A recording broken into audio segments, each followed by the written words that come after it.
É isso aí, pessoal. Sejam bem-vindos aí a mais um dia do nosso desafio Máquina de Resolução, tá? Dessa vez nós vamos trazer a disciplina de atualidade, 100% focada aí no seu edital da Guarda Municipal de Fortaleza 2023, Banca e Decã, tá? Você que não me segue, o meu nome é Antônio Gabriel, esse aqui é o meu Instagram, antoniogabriel.ss, tá? Então, eu queria mais uma vez lembrar aos senhores, né, que o material dessa aula, né, em PDF, com as questões abordadas nessa aula, todas comentadas, né? Bem como, né, o material das outras aulas, né, das outras aulas do nosso desafio Máquina de Resolução que nós tivemos ao longo da semana, elas estarão, esse material em PDF estará disponível, né, no nosso link aí na descrição. Você pode acessar, fazer um cadastro que é muito simples, é só colocar o seu nome e o seu e-mail, e aí você vai ser redirecionado ao nosso grupo exclusivo no WhatsApp, no qual, né, ali vão se encontrar ali todos os nossos materiais em PDF, você vai poder baixá-los de forma gratuita, tá bom, pessoal? Então é isso, sem mais delongas, vamos às nossas questões, beleza? Então, pessoal, aqui na nossa primeira questão, a gente tem o seguinte enunciado, certo? Só achar onde é que está o meu pincel, tá aqui. O Dia Mundial do Refugiado foi instituído pela Organização das Nações Unidas, a ONU, né, e serve para celebrar a força, a coragem e a resistência das pessoas que são obrigadas a fugir de seus países. Assinale a alternativa correta em relação a esse tema. Então ele vai dar uma série de alternativas sobre qual tema? O tema dos refugiados, certo? Então vamos analisar aqui alternativa por alternativa. Alternativa A. Todo imigrante é um refugiado político? Cara, a gente tem um problema nessa alternativa. Por quê? Porque as pessoas elas saem dos seus países, ou seja, elas se tornam imigrantes por vários motivos, né? O motivo político é mais um deles, né? Elas saem dos seus países, seja por fome, né? Deixa eu só apagar aqui. Elas saem seja por fome, por guerras, por guerras, por guerras. Também saem por perseguições religiosas, né? Perseguições religiosas. Então você dizer que elas só saem dos seus países por motivos políticos, né? Você dizer que todo imigrante é um refugiado político, não é verdade, né? Porque existem outros motivos que levam, né, as pessoas a serem refugiados, né? Então, a fome, por exemplo, na Venezuela, né, faz com que as pessoas procurem abrigo, assim, muitas vezes no Brasil, né? Você sabe que a Venezuela ela vive um momento muito delicado ali com a desvalorização da moeda, né, com a inflação, né? As guerras, né? Por exemplo, nos países ali do Oriente Médio, como a China, né? E perseguições religiosas, né? Também muito presente ali nos Emirados Árabes, né? Então, muitas pessoas, elas, por esses motivos, acabam saindo dos seus países de origem por não ter a liberdade, né? Seus direitos ali respeitados, né? Então, a alternativa A, ela está falsa. B. Beneficia-se da condição de refugiado no Brasil o indivíduo que tenha participado de atos terroristas. Então, vamos pensar aqui, pô, o cara, vamos supor o cara, deixa eu ver, em Portugal. Ele vai lá, pratica um ato terrorista, então o Brasil vai receber ele aqui na condição de refugiado? Não, porque um dos princípios que regem, né, o Brasil nas suas relações internacionais, você que está estudando aí direito constitucional, você está vendo essa matéria, é, é exatamente o repúdio ao terrorismo e ao racismo, né? Então, o repúdio, o repúdio ao terrorismo, né? Inclusive, o Brasil, ele é terrorismo, né? Inclusive, o Brasil, ele é signatário, né, de diversos acordos ali, de diversos tratados, né, que reiteram, né, que reafirmam esse repúdio ao terrorismo, né? Então, a alternativa B, ela é uma alternativa falsa, certo? Então, vamos lá, alternativa C. Guerras, conflitos armados, perseguições e violações dos direitos humanos podem ser consideradas causas do agravamento da crise dos refugiados no mundo, com certeza. Então, por exemplo, guerras, conflitos armados, perseguições, violações de direitos humanos são sim causas do agravamento da crise dos refugiados no mundo, né? Exatamente o que leva as pessoas saírem dos seus países de origem e buscar ali abrigo em outros países, né? Principalmente ali na Europa, né? Na Europa, nos países ali da União Europeia e nos Estados Unidos, né? Na América do Norte, né? aqui na América do Sul também. Inclusive o Brasil é um dos países que recebe ali, né, muitos refugiados ali. Se você for nas fronteiras ali da região norte, você vai encontrar, né, bolivianos, venezuelanos, muitas pessoas que devido a problemas sociais, problemas econômicos dos seus países, adentram aqui, né, o território do Brasil para poder, né, conseguir condições mínimas ali de subsistência, né? Então a alternativa C aqui ela vai ser o nosso gabarito, né? Mas vamos continuar comentando ali os outros itens, né? Item D. A política migratória adotada pelo ex-presidente dos Estados Unidos, Donald Trump, contribuiu para a redução considerável do número de refugiados no mundo? Número de refugiados no mundo? Não. Por quê? Porque o ex-presidente Donald Trump, ele tinha uma política muito rígida em relação a recepção de refugiados ali nos Estados Unidos, né? Ele tinha uma política muito rígida, né? Até rolou, né, naquela época aquele lance lá do muro, né, na fronteira ali com o México, justamente porque o presidente ele não gostava, né, ali de receber, né, os refugiados. E o que que acontece se os Estados Unidos ele não recebe esses refugiados? Esses refugiados eles muitas das vezes eles não retornam, né, aos seus países de origem. Eles buscam, né, abrigo em outros locais ali do mundo, né? Então não reduz, né, o número de refugiados no mundo, muito pelo contrário, aumenta, né, porque as pessoas elas vão começar a se espalhar ali ao redor do globo procurando um país que as aceite, tá? Então a alternativa D ela está errada. A alternativa E. O Brasil não possui ainda um órgão que lida com a formulação de políticas para refugiados no país. Cara, errado. O Brasil ele possui sim, é o CONARE, né? É o CONARE, esse órgão, né? É o CONARE. E o que que o CONARE faz? Ele é um órgão, né? Um órgão colegiado, vinculado ao Ministério da Justiça e Segurança Pública, que ele vai deliberar sobre as solicitações de reconhecimento da condição de refugiado. Então, basicamente, o cara, né? Ele quer vir aqui para o Brasil, quer ser, ou então já veio, né? E quer estar aqui no Brasil oficialmente como um refugiado, né? Uma pessoa oriunda de outro país por um motivo, né? Um motivo dos quais o Brasil recebe, né? Que é fome, guerras, perseguição, né? E tal. Isso aí em direito constitucional você consegue dar uma olhadinha melhor. Mas o CONARE é o órgão, né? Que vai justamente cuidar dessa parte aí dos refugiados. Então o Brasil ele possui sim um órgão que vai lidar, né, com essa gestão ali de políticas para os refugiados no país, certo? Então, beleza? Alternativa C é o nosso gabarito. Beleza, pessoal? Vamos para a próxima questão. Vamos lá. Vamos lá, próxima questão. Na Conferência das Nações Unidas sobre Mudanças Climáticas, a COP27, muito importante para a sua prova, realizada em novembro de 2022.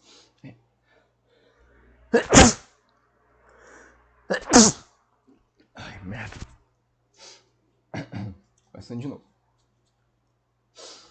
Na Conferência das Nações Unidas. Vamos lá, pessoal, então para a próxima questão, questão 2.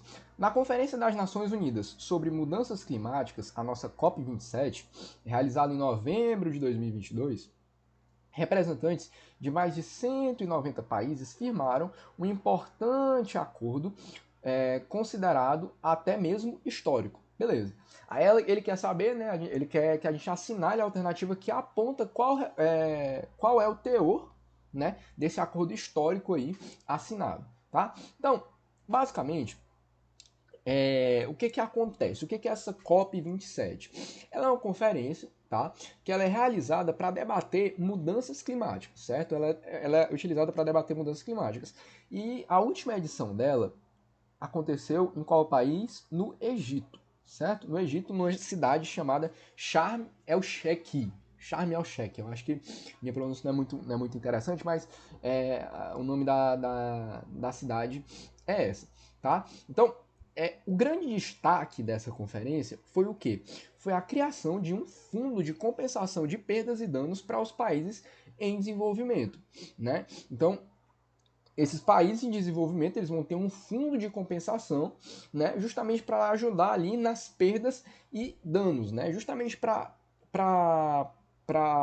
ajudar, né, a avançá-los aí nessa área aí do desenvolvimento sustentável, né, como se fosse ali um fundo, né? Basicamente o nome já diz isso, mas é uma reserva, né? Para poder ajudar esses países em desenvolvimento a continuarem o seu desenvolvimento de maneira sustentável, sem grandes prejuízos, né? Financeiros, sem grandes impactos financeiros aí, né? No seu orçamento.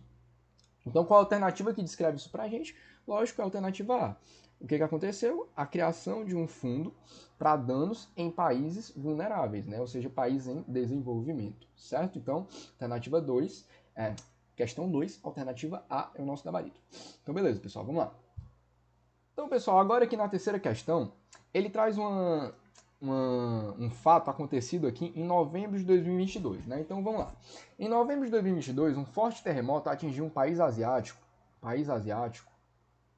deixando centenas de mortos. Assinale a alternativa que apresenta corretamente o nome de tal país. Beleza, então um país asiático, rolou um terremoto lá e a treta foi essa, né? Porque deixou centenas de mortos, tá? Então ele quer saber o nome desse país. Galera, eu sei, antes que vocês vejam nos comentários, não, mas é 6 meses e tal. Esse fato, ele ocorreu em novembro de 2022, mas foi no finalzinho de novembro, né? Esse fato ocorreu no dia 21 de novembro de 2022, certo? Beleza, pode ser que não caia, mas eu trouxe esse modelo de questão para vocês verem como o conhecimento geográfico dos acontecimentos das atualidades é importante, né? Você saber onde aconteceu e não só o que aconteceu, certo? Então, vou continuar explicando aqui a nossa questão. 21 de novembro de 2022, numa província chamada Java Ocidental, Java Ocidental, rolou um terremoto de magnitude, né, ali 5,6, uma magnitude, né, bem alta aí na escala Richter, né, que acabou ocasionando a morte, infelizmente, de 602 pessoas, né. Esses tremores, galera, foram tão fortes que foram né, sentidos ali na capital, né, desse país, e a capital, né, se chama Jacarta, né, então talvez você já saiba qual é o país, né. O nosso país é a Indonésia. O nosso país aqui é a Indonésia. E qual foi a treta que pegou? Cara, esse terremoto ele foi tão forte, mas tão forte, mas tão forte, que além de matar 602 pessoas, ele foi sentido na capital, né? Ele foi sentido na capital. Então, a profundidade desse terremoto foi uma profundidade de 10 quilômetros, né? E na capital Jacarta, né, devido a essa profundidade e essa magnitude, muitos prédios comerciais na capital Jacarta precisaram ser evacuados, as pessoas precisaram sair, né, dos prédios, e o tremor ali balançou centenas de prédios, foi o caos, né? Então, acontece com uma certa recorrência, né, esses terremotos nessas áreas, porque são áreas ali de convergência, né, das placas tectônicas, né? O Brasil não sofre muito por terremotos, porque ele fica ali mais próximo ali da linha do Equador, então ele fica muito longe, né, dessas áreas de convergência ali das placas tectônicas, né? O terremoto nada mais é do que a ação ali, né, das placas tectônicas ali se convergindo, né, se aproximando ou se afastando, né? Então, o Brasil, graças a Deus, nós somos privilegiados, mas esse país, né, ali do continente asiático, né, do continente ali asiático, eles costumam, né, do continente asiático, eles costumam se sentir, né, mais por justamente ter essa localização ali próximo ali das áreas de convergência, de interação ali das placas tectônicas. Então, gabarito da nossa questão, alternativa C, Indonésia, certo? Então vamos lá.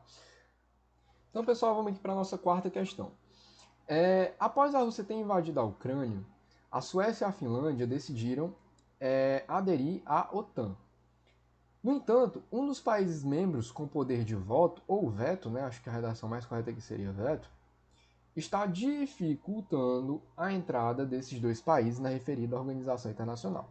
Assinale a alternativa que apresenta o nome de tal país. Então ele quer saber qual é o país que está tentando obstruir a entrada de Suécia e Finlândia na OTAN. Então, pessoal, rapidamente aqui vamos contextualizar o que é a OTAN. A OTAN, ela é uma aliança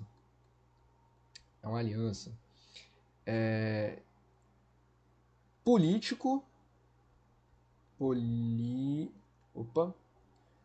político, militar, criada ali em 1949 no contexto da Guerra Fria, tá? E qual é exatamente aí o objetivo da OTAN? É justamente firmar uma aliança para o sentido de proteção mútua ali dos seus componentes, né? Uma ajuda mútua na questão da segurança, da proteção e tal, enfim. Contextualizando, né, a gente pode agora tratar da OTAN atualmente. Atualmente, a OTAN ela conta com 30 membros, né, todos ali com poder de veto. Né? Então, assim, para aprovar a entrada de um país na OTAN, todos, né, têm que aprovar ali a entrada desse país, né, no caso aqui a Suécia e a Finlândia, que estão pedindo para entrar. Então, todos os países, hoje os 30 países, entre eles China, Reino Unido, Estados Unidos, Rússia, têm que aprovar a entrada. E então,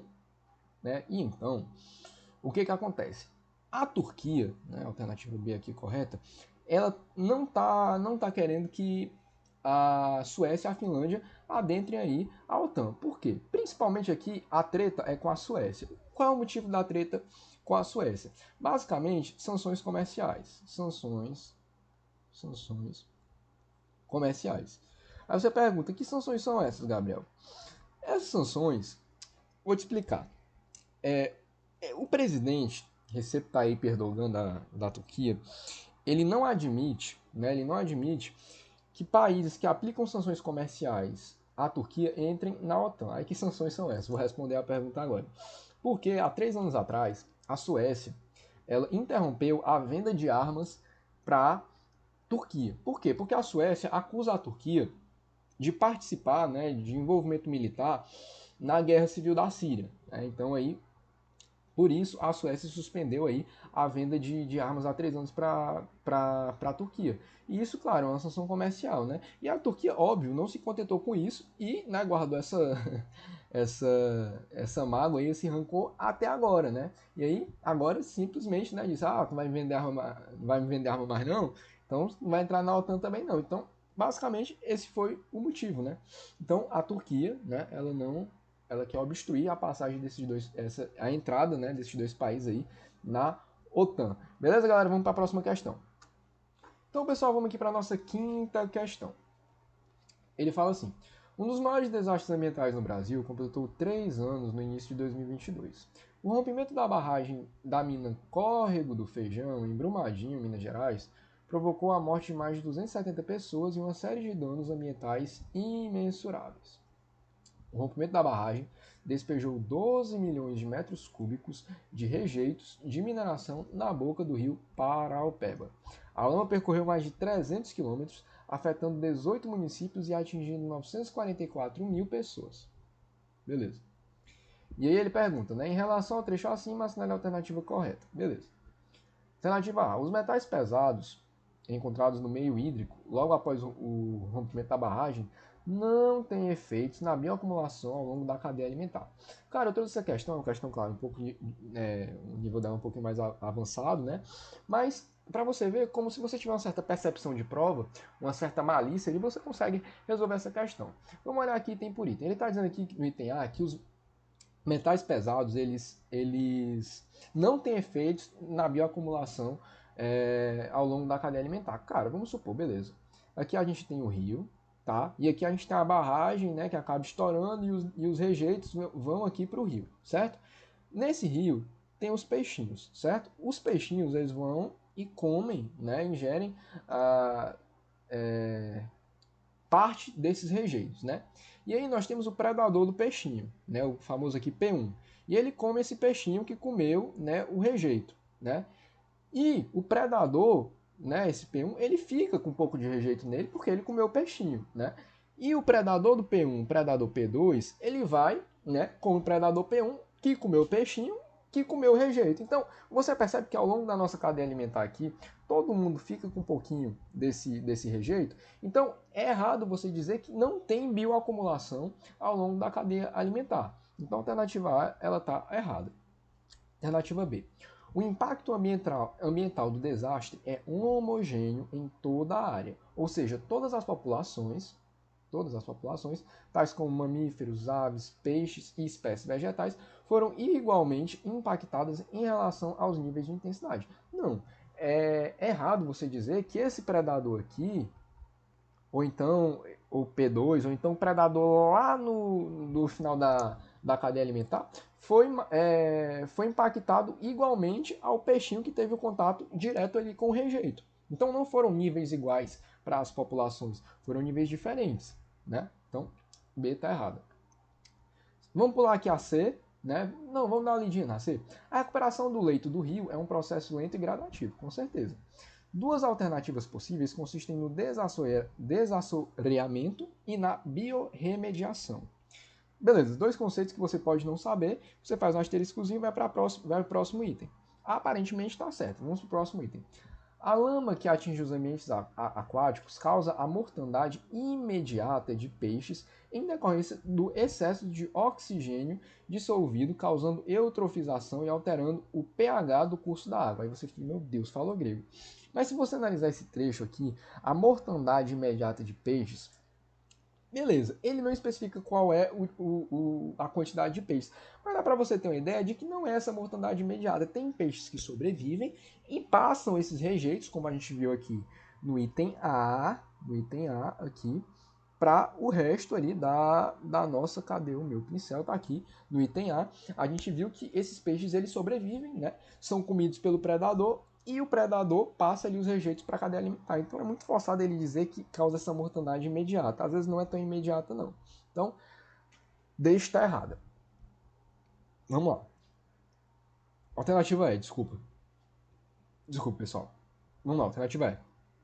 Ele diz que não ocorreu o assoreamento dos rios da área adjacente, exclusivamente de lançamento de partículas sólidas no leito hídrico, o que não foi caso. Como assim não ocorreu o assoreamento dos rios nas áreas adjacentes?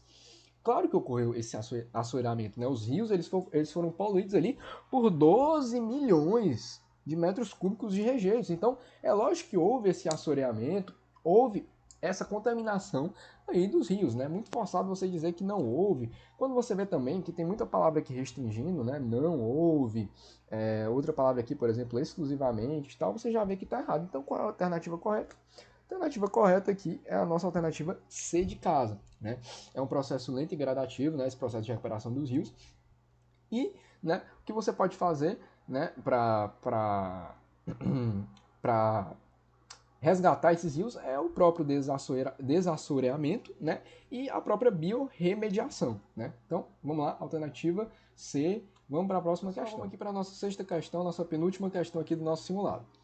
Em setembro de 2020, foram assinados acordos de paz conjuntos entre o Estado de Israel, Emirados Árabes Unidos, o Bahrein e os Estados Unidos da América, conhecidos como Acordos de Abraão, em referência ao patriarca dos judeus, cristãos e muçulmanos, tá? Em seguida, Marrocos e Sudão também subscreveram os acordos. Entre as motivações que levaram à criação dessa nova aliança regional, destaca-se a... Então, galera, acordos comerciais é um tema que... Acordos comerciais não, desculpa, acordos de paz é um tema que pode cair na sua prova, tá? Principalmente esses acordos de Abraão aí que estão em alta. O que acontece? Eu vou ler aqui uma notícia para você recente, tá? O volume do comércio local entre Israel e os países árabes aumentou no último ano em cerca de 100%. E importantes acordos foram assinados entre as partes. Ou seja, nós temos uma motivação comercial muito grande aí nesses acordos, certo? Uma motivação comercial muito grande nesses acordos. Vou continuar lendo aqui a notícia para vocês. Os volumes comerciais entre Israel e os Emirados Árabes Unidos no primeiro semestre de 2022 atingiram 560 milhões de dólares, né? Ou seja, 117% a mais do que em 2021. Então, a interação comercial entre Israel e os Emirados Árabes, né, aumentou significativamente. E, lógico, os Estados Unidos está de olho nesse processo. E aí firma-se, né, esses acordos de Abraão, que não, claro, né, tem esse motivo, tem esse teor, né, de abrir portas aí de empregos e tal, melhorar as relações comerciais, porém também tem um certo teor de proteção ali dos signatários, né, das pessoas que subscrevem esses acordos, né. Então, na alternativa A, nós já temos aqui o nosso gabarito. Por quê? O que se destaca desses acordos, né? Uma espécie de segurança regional. Exatamente, né? Ela é determinante justamente para o estabelecimento de uma aliança estratégica contra Teherã, né? Teherã é a capital do Irã. já que os estados signatários, consideram o governo iraniano uma ameaça à estabilidade do Oriente Médio. Com certeza, né? Principalmente porque o Irã é um país muito instável, né? Então, principalmente também por muita influência dos Estados Unidos, né? Os Estados Unidos também têm uma certa treta ali com os iranianos, então eles firmam essa aliança justamente para tentar, né? Ali através do poder bélico, né? Militar dos Estados Unidos, tentar manter essa estabilidade ali no Oriente Médio contra ali Teherã, né? Contra o Irã, né? Então, alternativa A, ali nosso gabarito. Vamos para a próxima questão. Então, pessoal, vamos aqui para a nossa última questão. Vou pegar aqui o nosso marca-texto. Vamos lá. Leia com atenção a notícia publicada pelo jornal Estado de Minas em 1º de fevereiro deste ano, né, 2023. Varejista enfrenta falta de produtos e começa a realocar estoques. Varejista acumula dívidas milionárias com grandes fornecedores, como Nestlé, 260 milhões, Balduco, 97 milhões e Mondelez, 93 milhões. A varejista em recuperação judicial, desde o último dia 19, já começa a enfrentar problemas de abastecimento. Prateleiras vazias já são vistas em lojas da rede visitada pela reportagem de São Paulo nos últimos 10 dias. Tradicional vendedora de guloseimas, como chocolate, biscoitos e chicletes, a varejista acumula dívidas milionárias com grandes fornecedores, como Nestlé, Balduco e Mondelez. Essa última é dona da marca como Lacta, Tridente, né, Mentos e Oreo. Ele quer saber qual é a varejista citada nessa notícia, né? Só pode ser as lojas americanas, né, que enfrentou aí grandes problemas ali desse rombo, né, fiscal ali, né, essas grandes dívidas com essas grandes empresas, né, um rombo milionário aí que tem acometido a lojas americanas, né? Será se lojas americanas vai conseguir se recuperar? Não sei, cenas para os próximos capítulos, né? Mas é isso que está acontecendo, né? Uma grande varejista aí, né, no nosso cenário brasileiro, né, mas que vem enfrentando esses problemas e solicita ali a recuperação judicial para tentar contornar essa situação. Então é isso, pessoal. Terminamos aqui a nossa aula. Não se esqueçam, né, a sorte ela sempre vai favorecer os audazes, tá? Meu nome é Antônio Gabriel. Me segue lá no Instagram, antoniogabriel.ss. E é isso, Gabriel. E é isso, Gabriel. E é isso, galera. Eu fico por aqui e até a próxima, pessoal. Valeu, tamo junto.